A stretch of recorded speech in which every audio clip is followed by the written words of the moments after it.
regolamentazione comunale degli affitti turistici. Ci dovrà pensare la prossima amministrazione. Opposizioni all'attacco.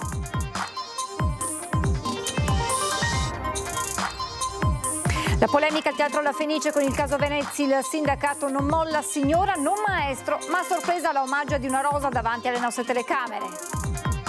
Sgomberata una casa a Marghera in via Carrer, la polizia locale ha trovato 5 bivacchi nelle scale e nell'androne in 3 anni e a partire dal 2022 già effettuati con quest'ultimo 3 interventi. E scontro tra PD e Giunta Brugnaro, presentata interrogazione regionale perché, dice il consigliere veneto Montanariello, il silenzio sui ristori dopo l'alluvione è vergognoso. Presentato dal Comune di Venezia, il nuovo Gattile sorgerà al Parco San Giuliano di Mestre e costerà 1.900.000 euro. La nuova struttura affiancherà i canili presenti nell'area. Claudio Baglioni in concerto in Piazza San Marco il 29 giugno 2026 per l'apertura del suo Grand Tour La Vita è Adesso. Sarà la prima di 40 tappe per celebrare l'album più venduto di sempre in Italia. Edizione veneziana dei telegiornali di Antenna 3, buonasera e ben ritrovati. Questi dunque i titoli, ma subito come ogni lunedì puntuale arriva il sondaggio relativo al caso Venezia, di cui vi parleremo anche nel corso di questo telegiornale. Il caso Fenice, orchestrali protestano contro la Venezia, giusto? 0422 16 691 se la vostra risposta è sì.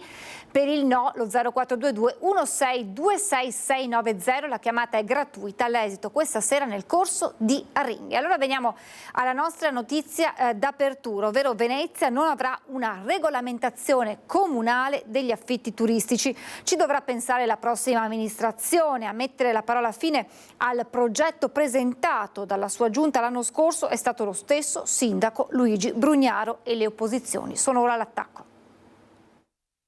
I ritardi e poi anche le strumentalizzazioni che io immagino ci sarebbero in campagna elettorale forse non consigliano di fare azioni importanti senza una idea chiara e una, come posso dire, una maggioranza che a quel punto là è assolutamente convinta. Saranno il prossimo sindaco e il prossimo consiglio comunale a stabilire un regolamento degli affitti turistici a Venezia. Le elezioni si terranno in primavera ed evidentemente ormai mancano i tempi tecnici per affrontare un argomento così delicato e particolarmente sentito in un comune che, terraferma compresa, conta 250.000 residenti e oltre 80.000 posti letto turistici, di cui parecchi in locazione breve. Brugnaro ha boicottato la regolamentazione delle locazioni turistiche. Infatti da ormai 3 anni esiste il cosiddetto emendamento Pellicani, quindi una legge nazionale che permetterebbe solo al Comune di Venezia in tutta Italia di regolamentare le locazioni turistiche. Il Comune non ha mai dimostrato particolare entusiasmo per l'emendamento Pellicani, anzi l'ha bollato come ideologicamente incompatibile con l'amministrazione in carica. C'era l'ex PC di una volta, il comunismo, no, ma non per offendere nessuno, no, ma l'idea è quella di dire io dico al privato quello che deve fare lui. Questa dichiarazione risale al 24 ottobre 2024, quando era stata presentata a Cafarsetti la regolamentazione comunale degli affitti brevi a Venezia della Giunta Brugnaro. In sala tutti gli assessori e persino i capigruppo d'opposizione, accanto al sindaco gli assessori Zuin, Costalonga e Venturini. È l'obbligo di accoglienza di persona del turista, quindi non più le chiavi dappertutto appesi in ogni posto stranissimo della città, l'idea di informare bene il turista anche circa la raccolta differenziata. La polemica era scoppiata subito su tutti i fronti, tra chi reputava il regolamento inefficace, il segretario generale della CGIL di Venezia Daniele Giordano l'aveva definito incisivo quanto un manuale delle giovani marmotte e chi invece, come i proprietari di immobile, denunciava aspetti penalizzanti per la propria attività.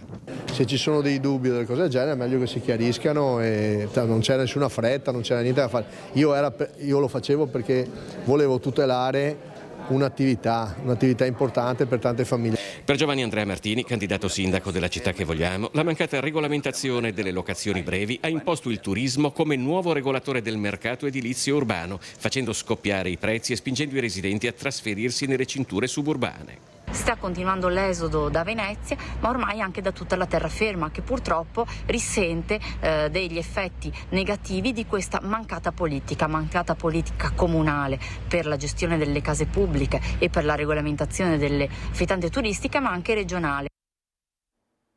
E allora, come preannunciato, mostrandovi il sondaggio, ecco le sovrimpressione, veniamo al caso Venezia. Il sindacato non molla e dice signora, non maestro, ma a sorpresa la omaggia di una rosa davanti alle nostre telecamere. Alla luce di quanto oggi il papà di Beatrice Venezzi dice nei vostri confronti, Gabriele Venezzi, cosa risponde alle critiche nel momento in cui vi apostrofa come casta che ha timore di perdere i propri privilegi? Ma questo è l'ennesimo attacco nei confronti della nostra categoria e da parte di qualcuno che, non avendo argomenti nel merito da controbattere, cerca di buttarla in cacciara politica. A scendere in campo e difendere la direttrice, che si dice essere stata calata da Roma perché vicina a Giorgia Meloni, anche il presidente del Veneto, Luca Zaia. Questo non è una colpa e non si scrive nel curriculum si guardano. Mi risulta che ci siano stati direttori prima di lei molto più giovani. Parliamo sempre di fuga dei cervelli e dovremmo evitare di andare a prenderci questi cervelli quando già hanno fatto successo all'estero, magari investire sui giovani che abbiamo qui. Per noi è una signora, non una maestra, affonda il sindacalista dello spettacolo, nonché violoncellista dell'orchestra del Teatro Veneziano. Dobbiamo partire da quel livello perché è quello che si merita meritiamo noi, la città e il mondo intero. Sul fronte politico Luigi Brugnaro sottolinea l'intenzione di analizzare la situazione senza pregiudizi, ma ascoltando tutte le parti. Più che mediazione cercare di capire prima di tutto, dopo cercheremo di affrontare le cose, perché è prematuro per quanto mi riguarda, io non parteggio per nessuno, a me sembra che si siano scaldati molto gli animi, speriamo un attimo di raffreddare tutti. Ad oggi resterebbe confermata la prima uscita pubblica dopo la nomina della Venezzi a Mestre, prevista all'Auditorium dell'M9 mercoledì 1 ottobre alle 20 in occasione del Festival delle Idee, dove non ci sarà alcuna contestazione da parte dei musicisti dell'orchestra del Teatro La Fenice, assicura Trentin. Da parte nostra non è previsto alcun picchetto, personalmente credo che non sia il caso perché, ripeto, non è una battaglia contro la persona, perché non abbiamo nulla contro la signora Venezzi. Pur nella diversità delle posizioni, ma in segno di rispetto per la persona, l'omaggio a sorpresa di Trentin alla Venezzi, con il gesto simbolico compiuto davanti alle nostre telecamere. A livello personale non c'è nulla contro di lei, quindi le regalo così attraverso la telecamera questa rosa e le auguro il meglio. La Polizia Locale di Venezia ha effettuato un intervento di sgombero in un edificio di via Carrer a Marghera, attualmente gestito da un curatore e soggetto a procedimento di rifiuto di eredità. Durante l'ispezione sono stati trovati 2 bivacchi sulle scale esterne di accesso all'abitazione. Dal 2022 l'area è già stata sgomberata altre 5 volte. Una ditta incaricata dal Comune ha avviato i lavori di messa in sicurezza della recinzione perimetrale, sfalcio della vegetazione e rimozione di rifiuti e bivacchi. Allagamenti a Mestre e Marghera. Il consigliere regionale del PD Montanariello ha presentato un'interrogazione regionale perché dice il silenzio sui ristori dopo l'alluvione è vergognoso. Continua il silenzio da parte del Comune di Venezia sull'alluvione che ha colpito Marghera lo scorso 21 agosto.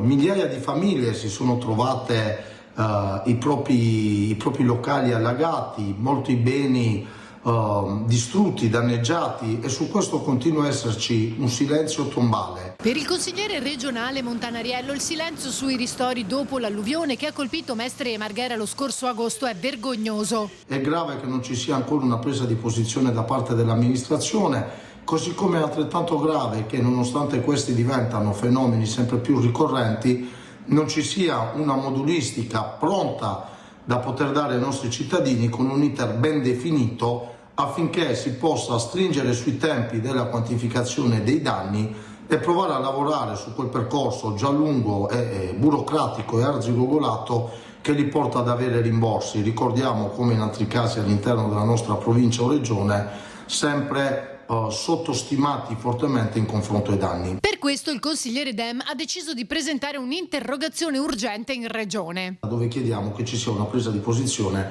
affinché i cittadini di Marghera non si debbano trovare ancora una volta abbandonati dopo un'alluvione importante che vede delle responsabilità politiche di primo livello, perché non si può continuare a cementificare e non lavorare sulla difesa del suolo, perché dopo i danni economici a cui la nostra società e le nostre comunità sono sottoposte superano di gran lunga quegli effetti che noi consideriamo positivi, perché c'è un pezzo di economia che con la cementificazione vi lavora.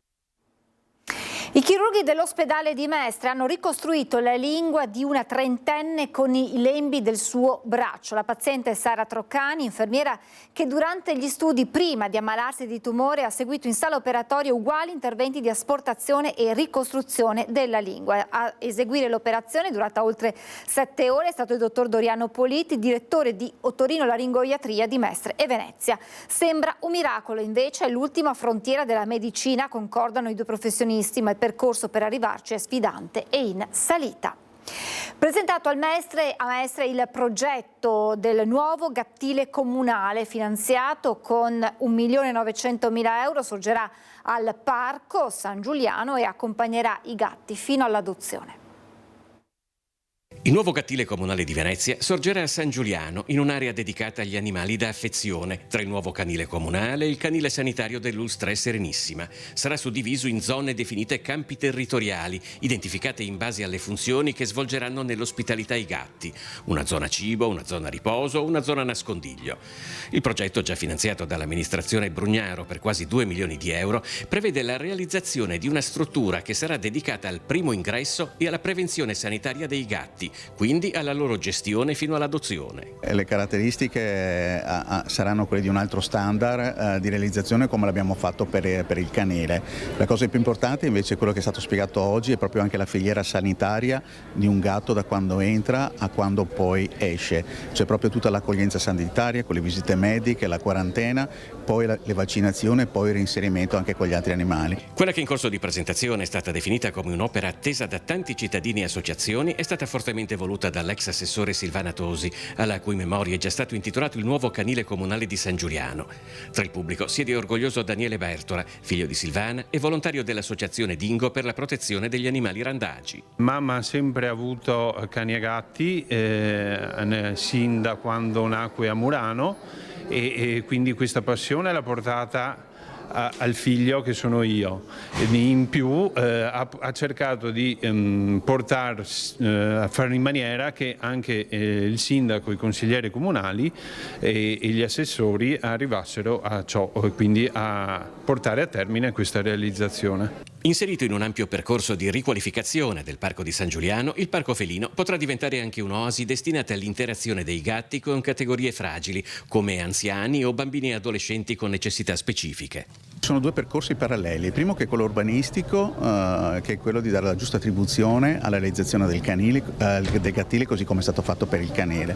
La seconda invece è quella della realizzazione dell'opera pubblica. Siamo nella fase della prima progettazione, ci sarà quella definitiva esecutiva per poi mettere a gara la realizzazione e successivamente pensare a un bando per l'affidamento.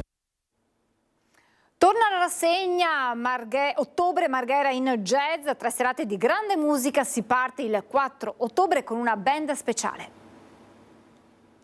Terza edizione di Ottobre Marghera in Jazz, una grande iniziativa che negli ultimi anni ha animato dal punto di vista musicale l'Ottobre Margherino. Marghera da sempre città della musica, quest'estate ci ha fatto cantare e ballare in piazza, adesso con l'autunno ci spostiamo al Teatro Aurora. Per un inizio di stagione all'insegna del jazz, la rassegna Ottobre Marghera in Jazz è stata presentata in municipio. Un'edizione che punta ad aprire ulteriormente il bacino d'utenza, perché vede la presenza, oltre che del maestro Matteo Alfonso, anche di altri maestri di conservatori vicini. L'operazione è un'operazione che rientra nei compiti di questa amministrazione, cioè di fare sì che attraverso eventi culturali le persone abbiano la possibilità di fare comunità, di crescere, e Marghera ha sempre risposto benissimo. È un momento importante per il nostro territorio, del resto il jazz si impossessa del nostro territorio per poter portare la giusta musica. Il jazz è un momento di creazione, è una fantasia, è un'emozione ascoltare il jazz, per cui invito calorosamente tutti i nostri cittadini a venire al Teatro Aurora. Ci sono 3 sabati che interessano la rassegna, sabato 4, sabato 11, sabato 18. Con inizio alle 21. Il primo spettacolo sarà Jazz Academy All Stars, una session con una band composta da docenti che insegnano in vari conservatori del Veneto, affiancati da affermati professionisti. Continuiamo a parlare di musica perché Claudio Baglioni sarà in concerto in Piazza San Marco il 29 giugno 2026 per l'apertura del suo Grand Tour La Vita è Adesso. Sarà la prima di 40 tappe di un progetto musicale dal vivo che celebra i 40 anni dell'album più venduto di sempre in Italia, La Vita è Adesso, il sogno è sempre. Soddisfatto il sindaco Brugnaro che dice il 29 giugno Piazza San Marco accoglierà una serata indimenticabile con uno dei più grandi protagonisti della musica italiana che partirà proprio da qui per un tour attraverso la penisola. Un evento unico in uno dei luoghi più iconici del mondo per celebrare insieme la bellezza della musica. Un'occasione, conclude il primo cittadino, per vivere Venezia in un'atmosfera magica con il cuore aperto all'emozione e al rispetto per la nostra città. È davvero tutto per questa edizione, vi lascio come di consueto alla sigla e alle previsioni del tempo. Grazie per essere stati con noi e buona serata.